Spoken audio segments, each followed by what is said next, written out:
66 Hobs Lane in London, England, was possessed of a rather startling ghost. The downstairs kitchen, after the war, was the province of a rather put-upon scullery maid, whose cooking nonetheless was said to be delectable. The kitchen, as was noted before, was in the basement.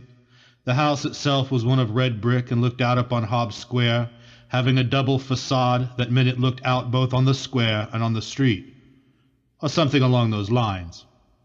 At any rate, we can rest assured it was, possibly still is, unique.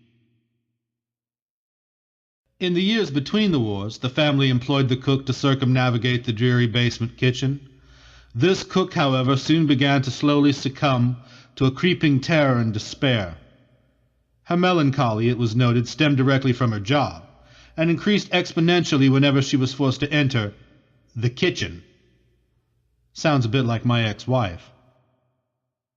Soon, overcome by her fear and terror, the woman was forced to quit.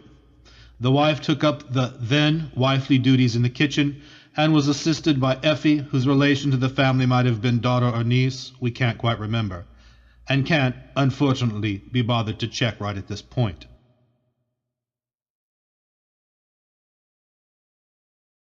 Effie protested that it was nothing specific, but that an awful smell seemed to permeate the place at times, and that smelling the smell sent her into paroxysms of fear, nausea, and loathing. The mother hadn't been privy to this information before, but upon entering the kitchen soon afterward, smelled the smell herself, and was indeed overtaken by the same creeping dread, fear, and sense of impending doom as poor Effie and the hired cook before her. She found she couldn't stay in the kitchen. In point of fact, she found that her days of cooking in that particular kitchen were over.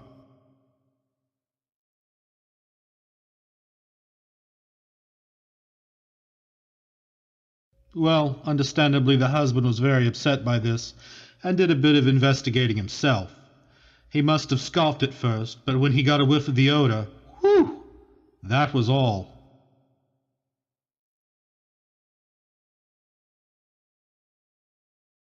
But the odor remained, and the husband, encountering it yet again and feeling the icy tendrils of terror tingle him, raced from the house and refused, we understand, to ever set foot therein again.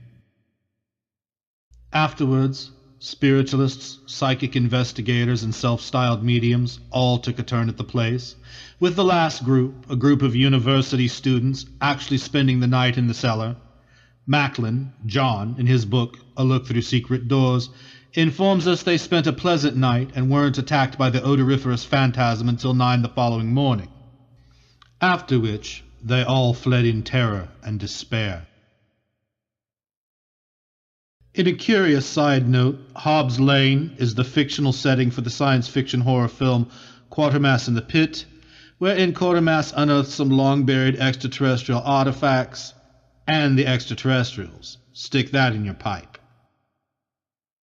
According to the original written source, Hobbs Court is virtually always deserted now, while all around it, new, modern apartment complexes and courts bustle with London nightlife. Maybe. Must be something evil about the place, we assume. Something that smells fishy. Note, we've searched for another version or account of this account on the internet and can find none, leading us to believe that John Macklin might have made it up off the top of his head. If so, bully for him, stinky ghost and all the rest.